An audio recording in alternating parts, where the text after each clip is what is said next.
말씀 마가복음 1장 14절에서 15절 보겠습니다. 요한이 잡힌 후 예수께서 갈릴리에 오셔서 하나님의 복음을 전파하여 이르시되 때가 찼고 하나님의 나라가 가까이 왔으니 회개하고 복음을 믿으라 하시더라. 아멘. 자, 본문 말씀이 말하는 구원의 과정, 구원 여정은 첫째가 회개하는 것입니다. 둘째는 복음을 믿는 것이요. 셋째는 하나님 나라에 들어가는 것입니다. 이것이 바로 구원이고 영생입니다. 자, 그럼 첫째로 회개입니다. 이 회개는 마음과 행함이 변화되는 거예요. 마음과 행함이 변화되는 것. 다시 말하면 신념과 행함이 변화되는 것이에요. 이 두 가지를 다 포함하고 있습니다.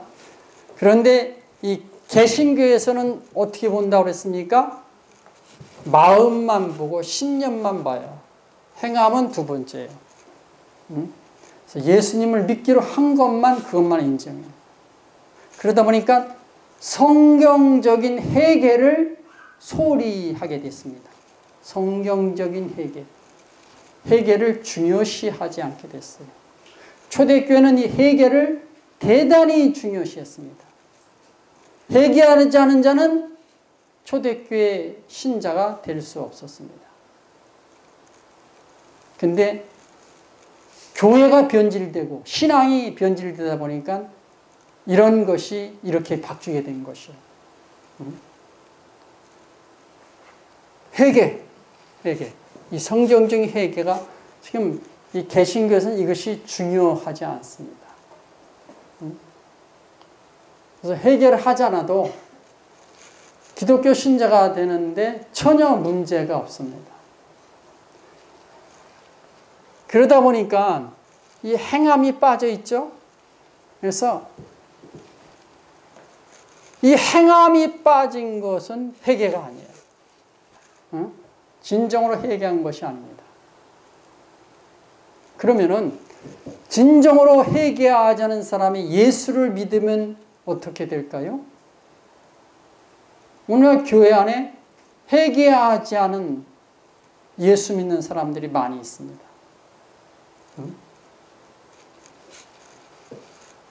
회개하지 않은 사람이 예수를 믿으면 어떻게 됩니까?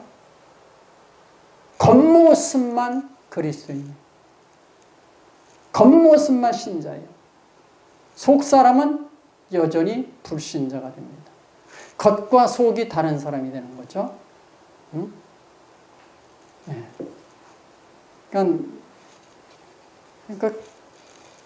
겉과 속이 다른 사람을 그리스도인이라고 할 수는 없죠. 진짜 신자라고 할 수 없어요.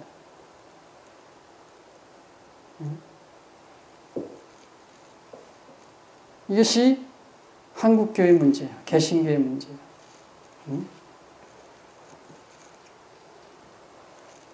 이런 사람에게 적합한 단어는 예수 믿는 종교인. 이것이 맞는 거예요. 그리스도인이라기보다는 예수 믿는 종교인. 구원과는 전혀 관계없는 사람. 천국 백성이 아닌 사람. 이게 맞는 거죠. 그러니까 그 회개를 교부들의 사상으로 보면 정화라고 그랬어요. 그러니까 행함이 변화되지 않는 사람은 이거 변화되면 이 사람은 어때요? 정화가 된 자가 아니에요. 정화가 되지 않는 자예요. 요한 카시아노스가 우리의 목표는 궁극적인 목표는 하나님 나라입니다. 그 목표를 이루는 데 있어서 가장 중요한 것이 마음의 청결입니다. 이렇게 말했어요. 그 정화예요, 정화. 행함이 변화되지 않는 사람은 정화되지 않는 사람이에요. 그러니까 믿음과 행함이 일치하지 않는 자는 정화된 자가 아니에요. 그러니까 이게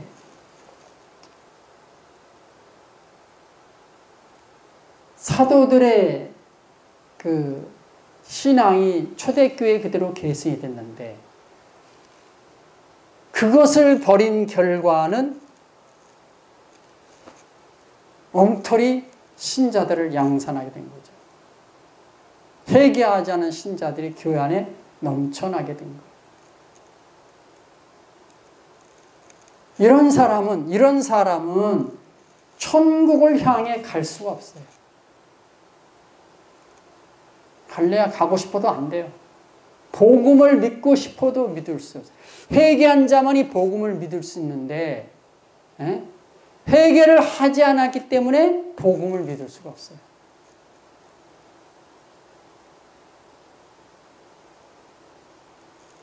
희한한 일이 벌어지는 거죠. 응? 자, 회개한 다음에 복음을 믿어야 되는 거죠. 복음을. 근데 사람들이 믿는 복음, 그것은 성경이 말하는 복음과 다르다고 그랬어요. 성경이 말하는 복음은 회개한 자만이 믿을 수 있어요. 말씀이 그렇게 돼 있어요. 회개 없이는 절대로 복음을 믿을 수 없어요. 왜 그래요? 회개하지 않은 복음을 깨달을 수가 없습니다. 회개하지 않은 계시가 오지 않아서 그래요. 복음은 계시로 아는 거예요. 갈라디아서 1장 11절에서 12절. 형제들아 내가 너에게 알게 하노니 내가 전한 복음은 사람의 뜻을 따라 된 것이 아니니라. 이는 내가 사람에게서 받은 것도 아니요 배운 것도 아니요 오직 예수 그리스도의 계시로 말미암은 것이라. 복음은 계시로 오는 거예요. 계시 받은 자가 전하는 복음을 받는 자도 계시가 임해야 되는 거예요. 자, 그러면서 이 바울이 복음의 비밀을 강조했습니다. 에베소 6장 19절. 또 나를 위하여 구할 것은 내게 말씀을 주사 나로 입을 열어 복음의 비밀을 담대히 알리게 하옵소서 할 것이니. 지금 복음을 비밀이라고 그랬어요. 복음의 비밀이란 복음이 바로 비밀에 속한 것이다 이런 뜻이에요. 무슨 비밀입니까? 하나님의 비밀이에요. 이 말은 복음은 이성과 지성으로 알 수 없다 그 뜻이에요. 복음은 인간의 지혜로 깨달을 수 없다 그 뜻이에요. 그러니까 다시 말하면 복음을 알 수 있는 방법은 오직 계시로만 된다 이거예요.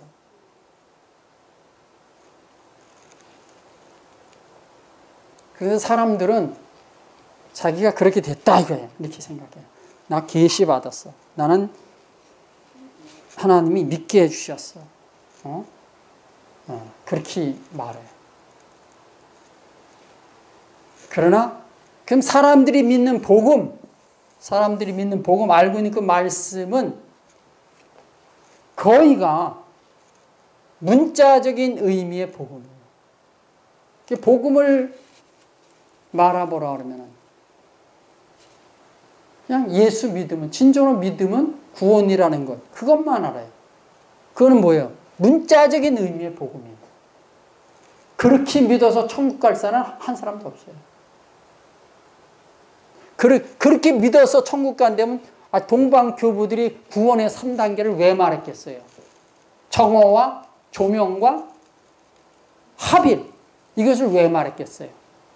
교부들이 그걸 몰라서, 예수 믿으면 구원이라는 것을 이걸 몰라서 그런 말 했겠습니까? 근데 그분들이 어디서 배운 거예요? 누구한테 배운 거예요? 사도들한테 온 거예요. 사도 전승이라는 책이 있잖아요. 구전으로 내려오는 것들. 그런 것들이 있는 것이고, 사도 요한이 자기 제자 폴리갑에게 복음의 비밀에 대해서 얘기를 안 해줬겠습니까? 사도 바울이 자기 제자들에게 얘기를 안 해줬겠어요? 제가 여러분에게 복음의 비밀을 다 말했잖아요. 저한테로 온 사람들은 제가 다 말해줘요. 근데 문제는 뭐예요? 받을 준비가 안 되면 몰라요. 깨닫지도 못해요. 들어도 무슨 소리인지 모르고 이해도 못해요. 그래서 말씀을 따라올 수 없어요. 그냥 아웃되는 거예요. 제가 어떻게 더 이상 복음을 쉽게 설명을 합니까? 어떻게 더 이상 십자가 복음을 자세하게 풀 수 있어요? 근데 또 이해를 못해요. 그 왜 그래요? 이성과 지성의 영역 밖에 있는 거예요. 인간의 지혜로는 접근이 할 수 없을 거예요. 문자적인 의미의 복음이 아니기 때문에 그래요. 그래서 사람들이 믿는 복음은 문자적인 의미의 복음이고 문자적인 말씀이에요. 이성과 지성의 영역 안에 있는 거예요. 이것은 뭐야? 믿기가 쉽지. 이성과 지성으로 됐잖아요. 이거를 이렇게 돼서 이게 뭐예요? 종교를 아는 거죠, 종교. 사람들이 믿는 복음 비밀의 영역 안에 속한 것이 아니에요. 계시와 관계가 없어요. 그래서 이런 것들을 믿으면 어떻게 되느냐? 문자적인 복음, 문자적인 예수 믿으면 뭐예요? 망하는 거죠? 망하는 거예요. 천국에 못 가는 거예요. 영생이 아니라 영벌로 들어간다 이거예요. 이게 비밀이죠. 이게 복음이 비밀이라는 게 이런 뜻이에요. 아니 이거 믿는 게 무슨 문자적인 의미인 복음을 믿는 게 무슨 비밀입니까? 자, 고린도후서 3장 6절. 그가 또한 우리를 새 언약의 일꾼 되게 만족하게 하셨으니 율법 조문으로 하지 아니하고 오직 영으로 함이니 율법 조문은 죽이는 것이요 영은 살리는 것이라. 율법 조문은 죽이는 것이요. 문자적인 율법은 죽이는 것이야. 문자적인 말씀을 죽인다 이거야. 영은 살리는 것이다. 문자적인 말씀을 믿으면 죽습니다. 예수님을 성경에 쓰인 대로 성경에 있는 문자적인 의미 예수님을 진정으로 나의 구주로 믿습니다. 인정하고 동의하고 그래서 영접하면 영접기도하면 구원입니다. 영생 얻었습니다. 그 말을 믿으면 죽는다 이거예요. 죽는다. 세 번역으로 봅니다. 하나님께서 우리에게 새 언약의 일꾼이 되는 자격을 주셨습니다. 이 새 언약은 문자로 된 것이 아니라 영으로 된 것입니다. 문자는 사람을 죽이고 영은 사람을 살립니다. 문자는 사람을 죽여요. 율법 조문, 문자는 사람을 죽입니다. 그래서 율법 시대에 율법을 철저하게 지킨 사람은 다 죽었어요. 율법을 문자대로, 문자적인 의미대로 다 지킨 사람은, 열심히 지키려고 했던 사람은 천국에 못 갔습니다. 율법을 문자대로 지키면 죽습니다. 그 율법에 들어있는 진정한 하나님의 뜻을 알아야 삽니다. 그래서 율법으로는 의로워질 수 없다. 이렇게 말하는 거예요. 계시가 신약 성경에 들어와서 다 드러났어요. 네. 그래서 문자적인 복음을 믿으면 망하는 것이고 문자적인 예수를 믿으면 죽습니다. 그래서 교부들은 정화의 과정을 거친 다음에 정화, 회개한 다음에 이제 그 조명을 받아야 된다 이렇게 주장한 거예요. 조명. 그 말은 이 복음을 믿는 것, 복음을 믿어야 되는데 조명을 받아서 복음을 믿어야 된다 이렇게 말한 거예요. 네? 조명.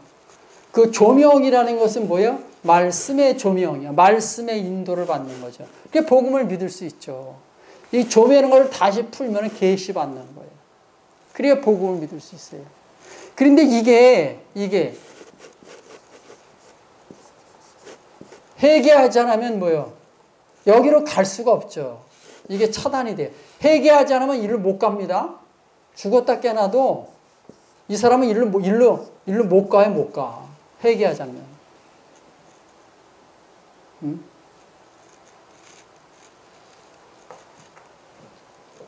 마음이 주님께로 돌이켜야 되죠.